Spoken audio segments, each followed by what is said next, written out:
Welcome to Exploring Reality Maybe, where we bridge the gap between science, medicine, and mysticism. What happens when a high-level chemical engineer at ExxonMobil trades mathematical models for ayahuasca?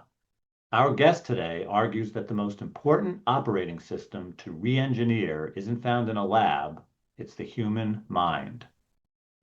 We're joined today by Mike Margolies. After graduating summa cum laude and spending 5 years in the corporate world, a single experience parted the clouds, leading him from the boardroom to a 15-month trek across Asia. Today, Mike is a pillar of the psychedelic renaissance, leading the Global Psychedelic Society, a decentralized network of over 200 organizations, and co-founding Crypto Psychedelics to explore the intersection of blockchain and human consciousness. In this episode, we explore how an engineering brain processes the mystical, the link between decentralized technology and states of consciousness, and the ethical minefield of taking psychedelics mainstream. We also dig into the role of the ego, as we always do, asking if it's a necessary navigator or a closed system we have to shatter to truly flourish.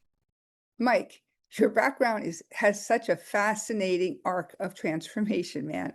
You were the model citizen, cum laude, in chemical engineering, and 5 years at, I don't want to say the word ExxonMobil, but your bio ends up with the simple, powerful line, and then I did ayahuasca. OMG, man, it's so cool. It reminds me of John Perkins' book, The Confessions of an Economic Hitman, where he started out in, high stake development projects in Indonesia, and afterwards directed his attention to, sustainable energy, independent energy. So can you take us back to that pivotal point?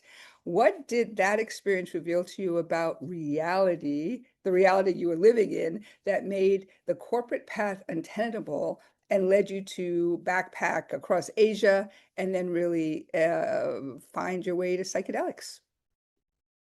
Yeah, thanks. Yeah, what did it reveal about reality? I guess it revealed that the reality I wanted was possible.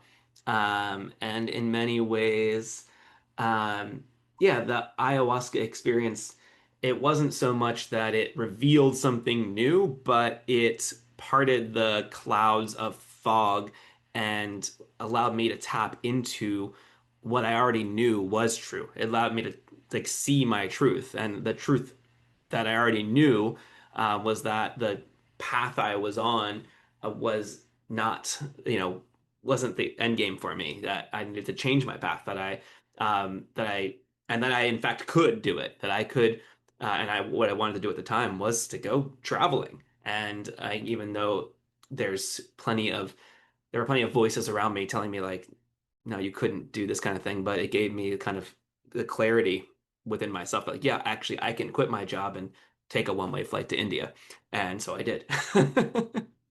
So building a little bit on that, it's a great story.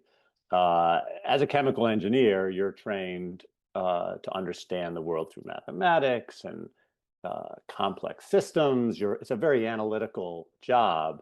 So when you transitioned into your role as, quote, global psychedelic PhD, which I love, how did your engineering brain process, these much more mystical and nonlinear experiences of a psychedelic journey? I don't know if I used the word PhD, Yeah.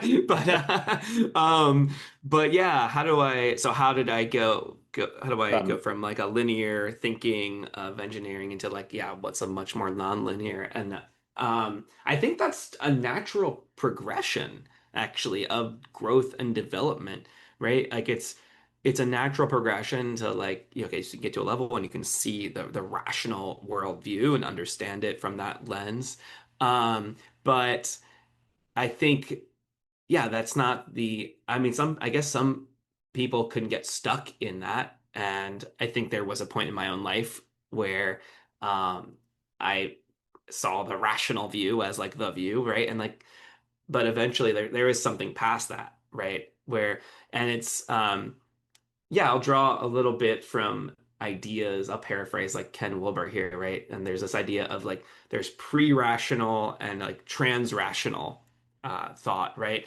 And so like pre-rational thought is kind of a place where it's like, yeah, very yeah, mythical worldviews that aren't really based on rationality at all. And then that's why things like science are good because like we can actually understand the world from a something like that's yeah, it's not just based on superstition, right? It's there is a reason to it, there is logic to it, but that's at the same time, that's not the whole picture. There is something beyond that too, the kind of the trans-rational thing, which doesn't mean you like throw out the rational, but there's something more to it when you experience things like synchronicities or you just sort of like ideas that come up. There's certain things that happen that just don't have like that same clear linear explanation. And it's hard. It's and then you get to this territory. It's hard to like talk about in any rational in a language too. Even trying to put it into language is hard. But yeah, I've had plenty of experiences of things like synchronicities and the like that it's like, yeah, there's something else going on here that's beyond what I can place in that, you know. This is incredibly meaningful to me. So I'm a scientist as well. I studied neuroscience, and it's just so meaningful to me because I'm trying to do some writing, I'm trying to do some creative things. This project I'm doing with Jody on, exploring reality.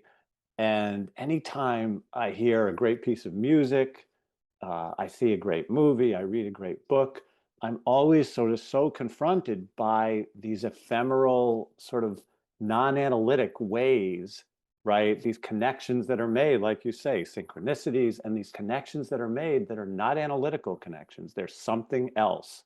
And I just can really respect and relate to your being drawn right to that other world. And as you say, it's not a completely separate world, but it's much, much different. Yeah.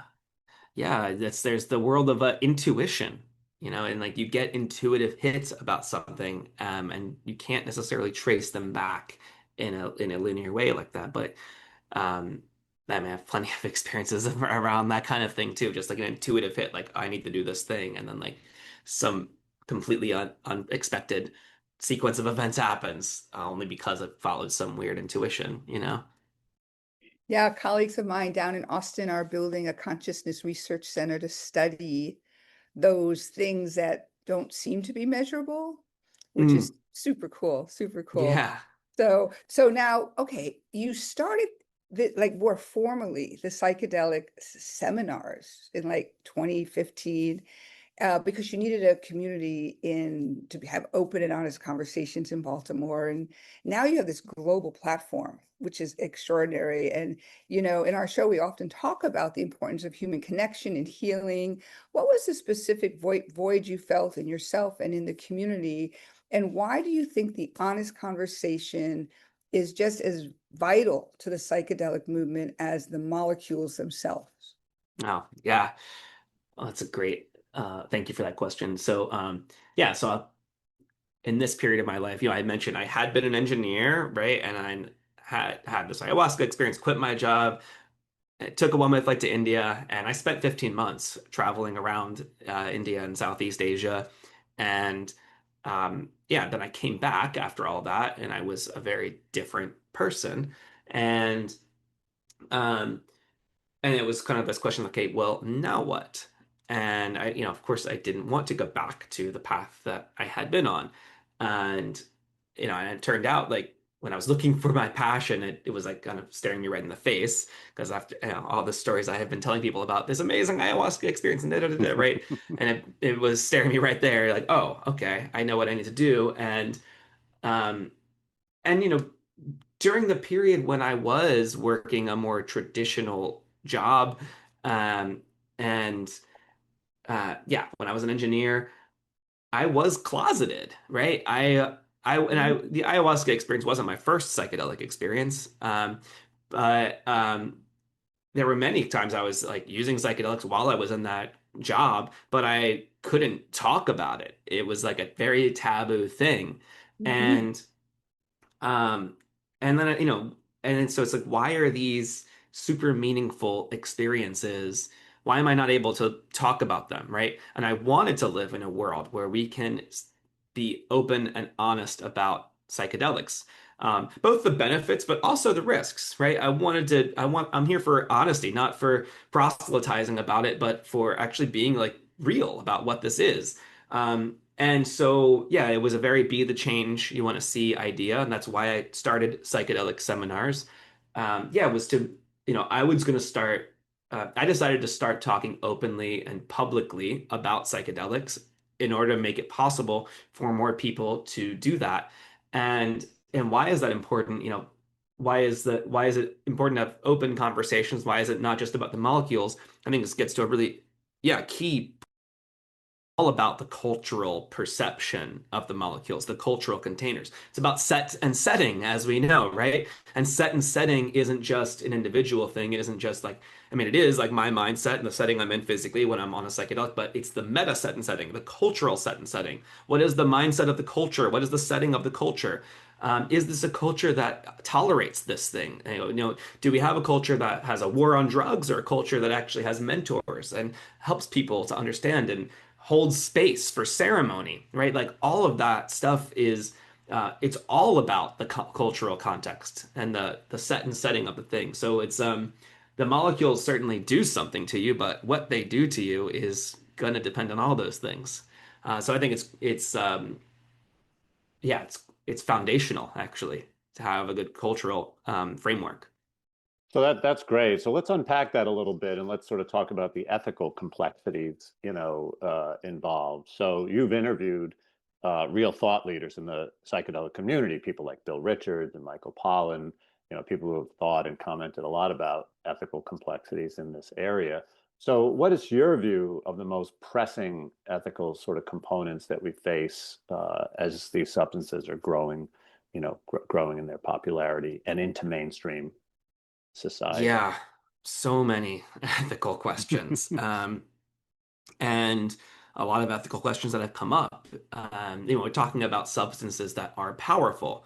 Um, and so who is holding that power, right? The position of being someone who's a facilitator, shaman, whatever label you want to put on the role, of the person who kind of is controlling the experience. Like that's a lot, right? And we've seen abuse happen on the part of facilitators. There's been extremely high profile cases of abuse that have happened.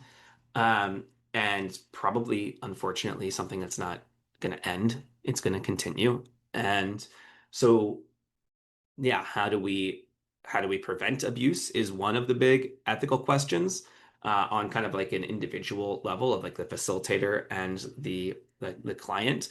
But also there's zooming out too, there's like the structural ethical questions of who controls that power. So there's the power in the individual session, but the power of the systems as a whole. And are those systems of service to us? So, um, you know, if we live in a world where uh, certain psychedelics and certain patented formulations of the psychedelics get approved by the FDA, but growing your own mushrooms is still illegal.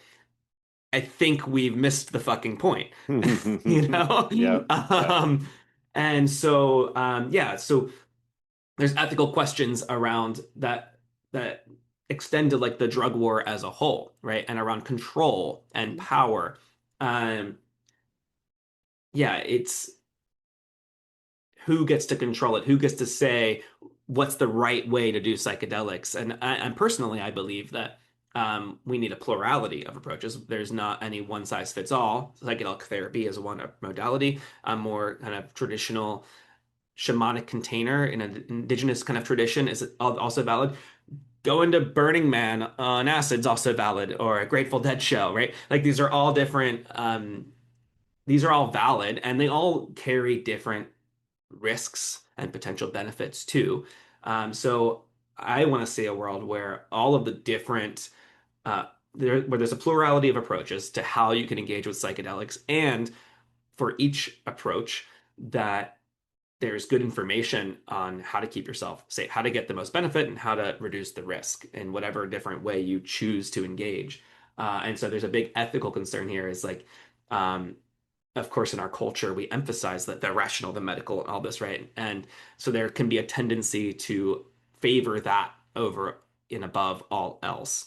And so that's a big ethical concern if we make psychedelics legal and acceptable, but only through this very narrow framework, and all these other ones are still taboo and illegal. That's a big ethical quandary.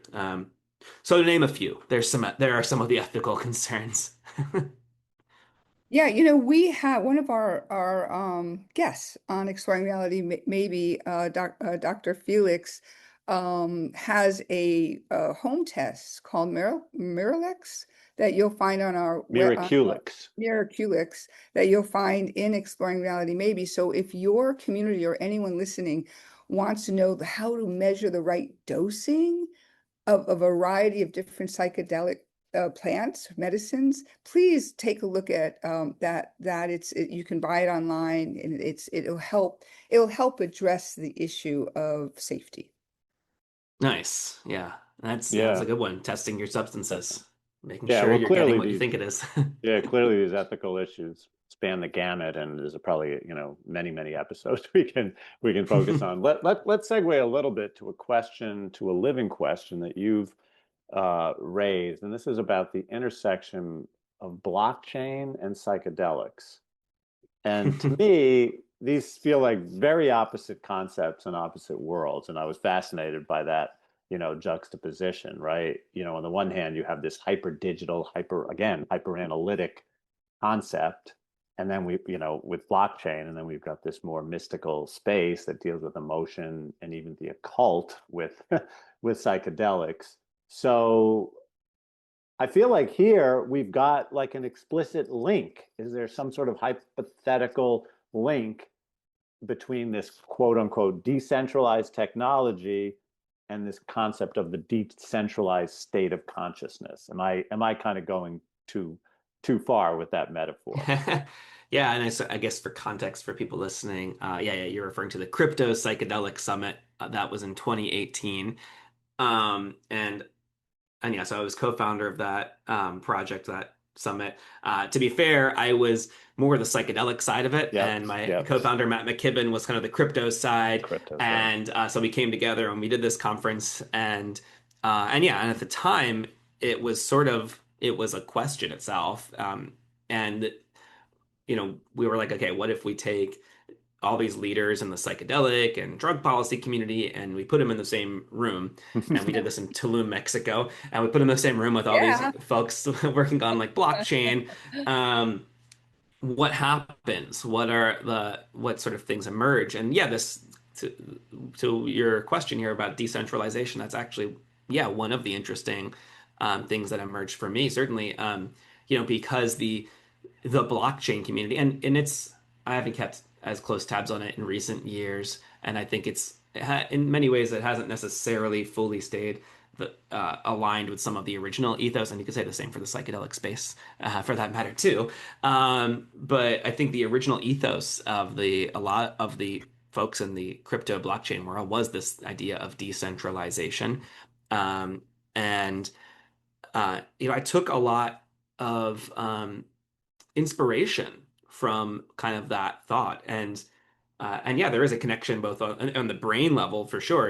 We talk about how the psychedelics disrupt the default mode network and kind of in that way decentralize the brain. And in a similar way, again, I've done this a lot. Like we talk about the individual, we zoom out to the culture, and that applies to a lot of your questions. So on the individual level, but then zooming out to the cultural level, similar idea applies. Like, what does it look like to have a more decentralized model for society? And this is coming back actually to Ken Wilber again. That he talks about like teal organize. Well, there's another author called Frederic Laloux building off of his work, talking about teal organizations, and this is a type of organization that is, yeah, not operating in the traditional type of hierarchical structure, but an organization where the decision making is actually distributed in the organization instead of trickling up. Decisions go to the person closest to the decision,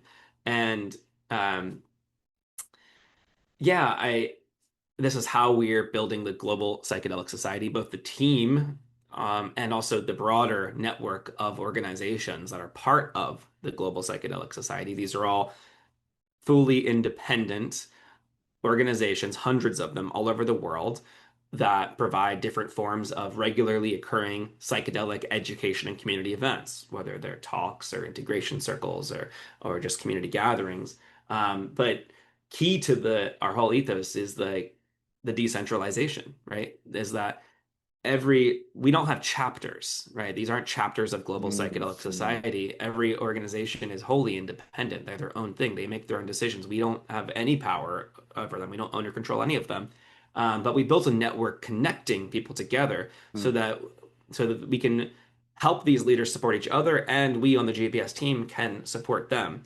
And we do that various ways through gatherings, both in person and online, and other projects that we're doing. Um, but yeah, the decentralization theme very much is imbued within how we're moving and with that project. And I would say, a lot of the way we've structured it, it was kind of in 2018, actually, the same year we did the Crypto Psychedelic Summit, is where some of like the GPS does go all the way back to 2016, actually. It's been 10 years, but and it's evolved over the years a lot. And in that year of 2018, when I was hanging out with left crypto people, I think a lot of those ideas definitely, yes, seeped in. And so there's a lot of, cross-pollination that happened. It's so great, man. It's so great. So tell us more about it. Like how many countries, how many chapters, how do you guys get together? Do you Zoom monthly? You mentioned some gatherings. Dive in a little and certainly share with our listeners like how people can be involved with Yeah. gatherings. Yeah, so we have a map actually on our website. So if you go to globalpsychedelic.org, you can click on the locator map and you'll see there's hundreds. So there's between 200 or 300 different groups around the world. Some of them aren't, there's over 300 for sure at some point, but not all are currently active. So there's like probably 200 some that are active right now. And yeah, so we have a bi-weekly Zoom meeting. Actually, this started in 2020 and during COVID. This was actually like in March of 2020 when COVID first started. It's sort of amidst all of like the kind of tragedy of it. I also identified at the time like, oh, there's this opportunity here now that everyone's, not perfect opportunity to connect a global network, right, in a digital space. So we started in 2020 these bi-weekly meetings between the leaders of all these different local community organizations that continue to this day. And that those meetings might be asking them what's alive for them and breaking out into groups, or we might have a featured guest speaker. Our next speaker is going to speak about how to fundraise for your community. And we also have in-person gatherings. We've gathered oftentimes at the major conferences. So all of the different psychedelic science conferences, for example, we've had those are big events that attract people from all over the world. So we take advantage of the fact that, okay, we've got, dozens of different leaders from different countries all here. And so we'll have a meeting usually attached to those bigger conferences. And this fall, we're actually going to do our own standalone, not just like a meeting during a bigger conference, but an extended retreat Great. for these leaders, and it's going to be in northern Portugal in September. And just before recording this, I was on the call with the team to plan for this. So that's one thing we're really excited about, is to bring together leaders of these local community organizations from different countries and to spend spacious time together for several days, comparing notes and figuring out what are our shared challenges and opportunities together. Mike, that is super exciting. I mean, talk about a global movement and bringing together the science and experts and passionate people around it. I love that.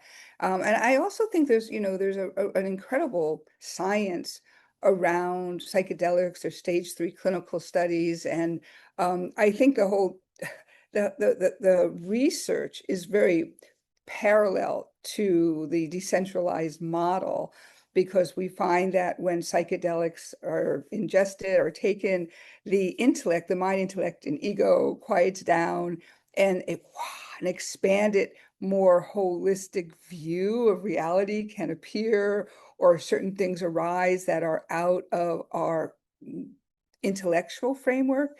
And so we always ask from all of our guests from a perspective of this about the ego. And, having spent years in this journey and meeting the people you work with, like, what's your conversation in your community about the ego? What would you want to say about it? And what do you want to say, explore, or have a conversation around as it relates to psychedelics? Yeah. The ego, it's an interesting conversation. I think, and normally in these types of threads, we're looking, we're often talking about the ego in kind of almost like a negative light, right? And for a fair reason. There's plenty, we have plenty of examples of narcissistic egos with a lot of power in our world. And so the ego out of control is very clearly a problem, right? And you really don't want someone operating purely from their own selfish, narcissistic ego, holding a lot of power, although we seem to end up there somehow all the time, always, for now. And but I would say the ego is also not all bad, actually, when it's in balance. And you need it, right? You need a sense of like identity, like you want a sense of separation, like who am I? As there's in a whole world of different humans, like we each have our own individual role to play. We're not all the same, and we all have and our individual desires and like our skills and these are all actually really important. Like identity is really important. I mean, I had an experience once, actually when I was in India and I did a 10-day Vipassana retreat, and I had some level of an extended ego death that happened after that, and it was kind of frightening, honestly. I kind of like lost touch with who I was, and and at the time, I had this like really long beard. I had when I arrived in India, I didn't shave, so I had like 3 or 4 month long beard, and I didn't even recognize my face in the mirror, which also fed into this, and I got to a point where I was sort of like, that was a point where I realized actually maybe there is a role for actually having identity ego, right? And actually I shaved the beard off actually so that I could intentionally so that I could recognize my own face in the mirror again to intentionally bring back my own sense of identity and ego. So yeah, I think it gives us a bearing, right? And it's also you need that to be in relationship too, right? Like you're each there's different identities that are in relationship with each other. The key though is to also be in relationship. So it's not just about like me, but it's like there's me and there's the you and there's us and all having all of that. And so yeah, again, it's a balance. So like understanding my identity, my role in this whole picture, what's my special particular place while I'm inhabiting this particular ego identity, but also realizing that that is a piece of a bigger puzzle. Yeah, so it's really that's great. I love it, and I'm kind of hearing. Let me sort of bounce this off you because I'm kind of hearing this idea that the ego, and it's very Freudian, I think. The ego serves as this necessary, you might call it master controller. I mean, I think Freud referred to it as the reality principle, right? For navigating the physical world. What's feasible? What's realistic for me to do? On the other hand, there's this notion, and I think the psychedelic community sort of fosters this notion that we have to shatter, we have to shatter or integrate with, that ego in order to achieve, right? That was your ego dissolution, in order to achieve sort of resilience and flourishing. So I don't think it's either. I'm not saying asking you Right, which is it, it's either right. or, but maybe you can comment a little bit on on that dichotomy. Well, yeah, exactly. I don't think it's either of those. I don't think the idea is that the ego is controlling everything, and I don't Right, also don't think the idea is to shatter the right. ego either. I mean, certainly an ego death, ego shattering experience um, can be helpful to like see that perspective, but then you have to reconstruct yourself. You don't stay there. Yeah. And oftentimes people will have like an ego death experience, um, and then think that well, I had an ego death. I've passed and have this very egoic, Yep. Yep. ironically, like, oh, I've heard people in the psychedelic community like speak like this, like, oh, I don't have an ego anymore. I had an ego death, and it's like, Yep. wow, that's a really egoic thing for you to Yeah. say. Yeah. I Um, love it. I love it. and so you can trick yourself. Like, you might have an ego death experience, but like, it's gonna come back, and if you're not acknowledging that it's come back, now you're like even deeper in it, in a way. So the point I think is, yeah, not to destroy the ego or to pretend and delude yourself into thinking you destroyed your ego, but it's also not for the ego to just like be in control. But I think we should have consciousness and awareness of it. Be aware of like what's coming from where, um, and yeah, it's a balance of like, I mean, I want to be able to tap into like, I think there's a place where kind of the duality kind of you transcend it, right? There's a place of the place I talked about earlier of that inner knowing, right? That's kind of, there's a thing that's like uniquely me, like what's the thing I'm supposed to do, but also simultaneously I'm tapping into like a higher wisdom than myself. So it's like kind of a paradoxical thing, if that made any sense. No, it's incredibly well stated. I especially for our listeners who have an experience of an ego death, it's really like one's own identity in society, what role one has, name, your beard, you couldn't even recognize yourself. So what I want to say to our listeners, if you find yourself in that very tender place of a ego dissolution where you really can't hold on to who you think you are, whether that's without psychedelics and it's just the your place in the world right now where things are shifting, or it's with some kind of medicine. I really want to inspire you to rest on the bottom of the turn of your breath. Just rest there. Let the mind, intellect, and ego calm down. That's what will happen. Just at the turning point, just hold, just pause, and then seek like really, really specific help. Like Dr. Grunman that we work with works with people a lot with IV ketamine to deal with depression around sort of the loss of an identity that no longer serves oneself well, and the birthing of who one is in the next phase of their journey. And so I really want to inspire our listeners to use some tools like resting on the turn of the breath and seeking a hammock of support while one is experiencing this sort of molecular restructuring of who you may be in the world. So I Mm. just wanted to say that. And, Mike, on a personal level, I'd love for you to share with our listeners a little bit more about your personal experience with a psychedelic and one experience and why it moved you so much. So that because some of our listeners will not have had the experience. And so I thought perhaps you would share something about that. Yeah, sure. Let's see. Well, the one that is coming up was a long time ago. Um, and this is like, yeah, actually, while I was still at Exxon as an engineer, but I was going to music festivals and stuff like that. And so I'm at a music festival, and that was the first time I tried candy flipping. Which, if you don't know what candy flipping is, that's when you do LSD and MDMA at the same time. Oh, wow. Um, so, um, Doesn't sound like a great idea, but maybe it was. well, I'm not necessarily recommending to do Yes, it. yes, Like, yes. and in general, like any psychedelic experience, like I mean, I've had experiences in the full spectrum. Okay, I've had beautiful experiences and I've had really horrific paranoid experiences. So, Yeah. you do run the risk, if you're doing psychedelics, particularly out in the wild, of you don't know which direction it might go. So there's my disclaimer on that. Now this particular story though is a good story.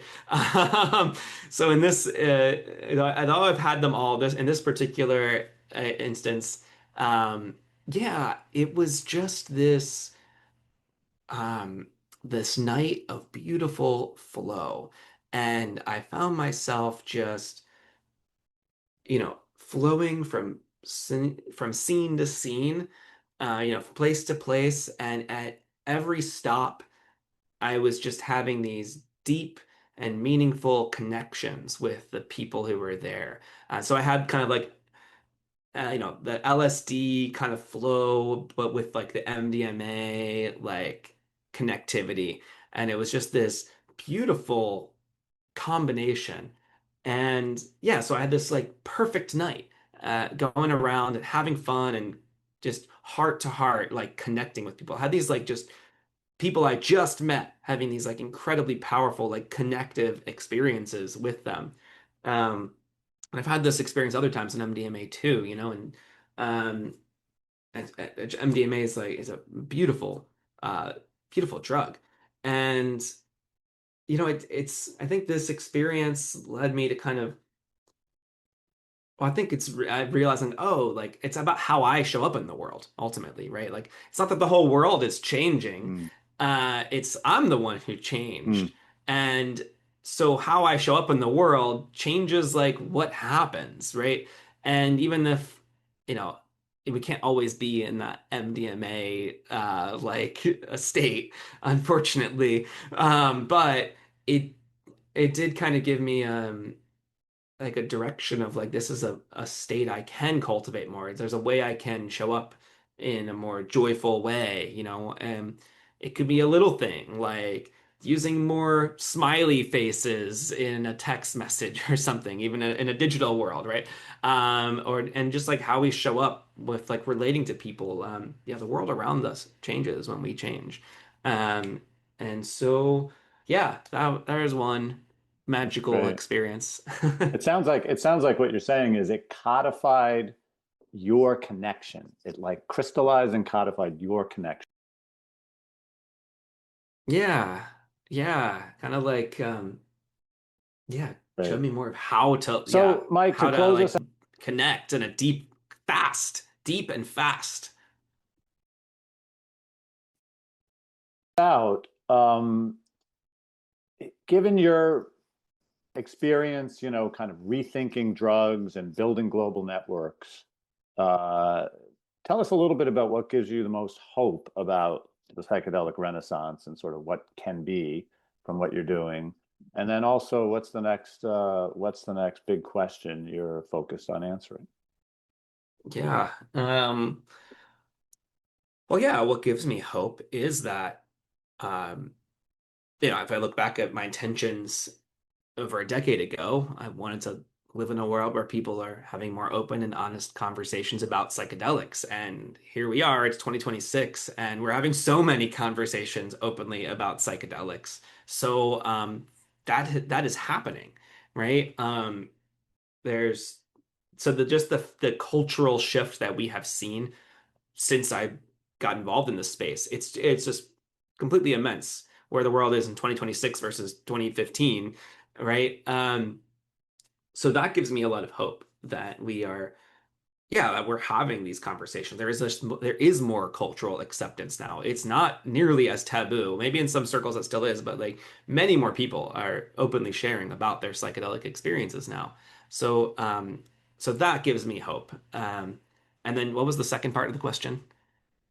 What's the next question that you want to focus on answering, or yeah, your work and your personal life?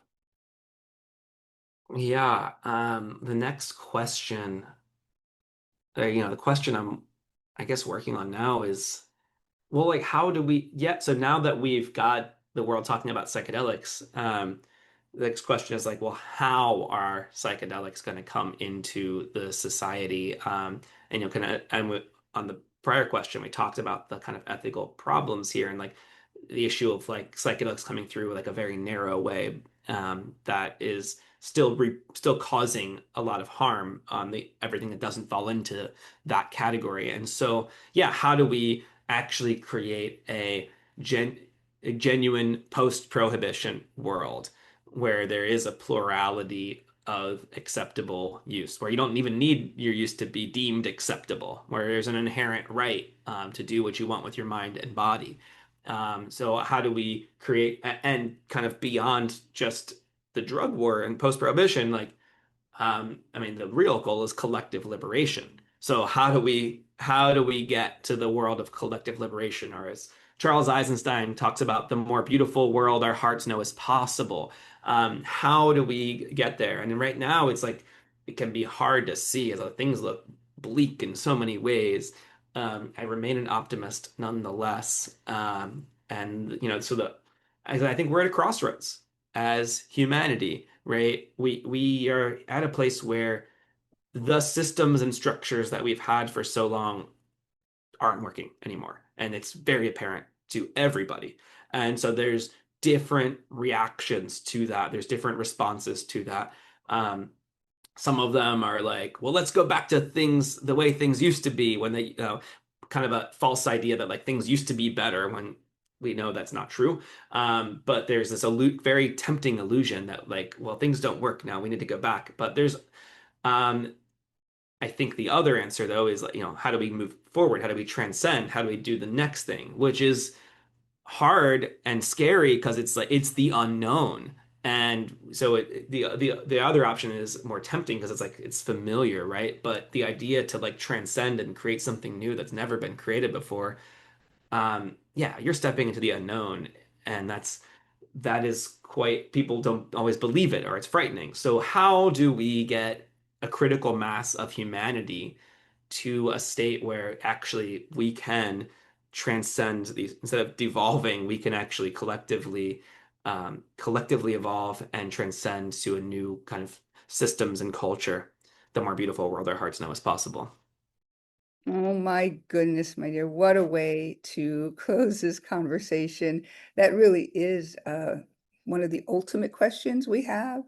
It's like, what does that more beautiful world look like? What does equity look like? What does indivisibility look like?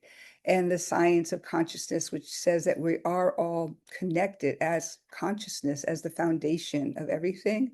So what a beautiful conversation, Mike. It's been amazing to have you here with us. And for our listeners, we'll have Mike's connection, his website, all of details in our show notes. And Mike, thank you so much for joining us. Thank you for having me.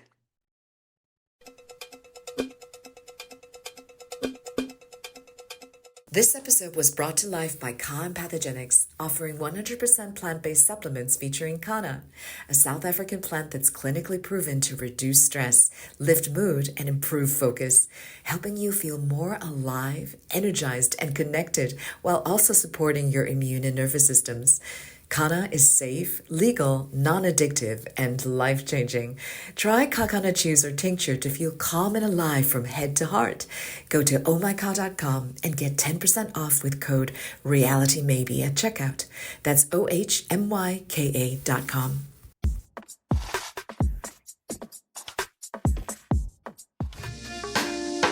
Exploring Reality Maybe is written, produced, fact-checked, and edited by Jody R. Weiss and David Schwartz.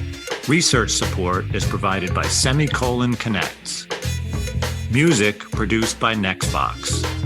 Visit our website at exploringrealitymaybe.org to find show notes, transcripts, bios, and to learn more. If you like the show, please visit our website to donate.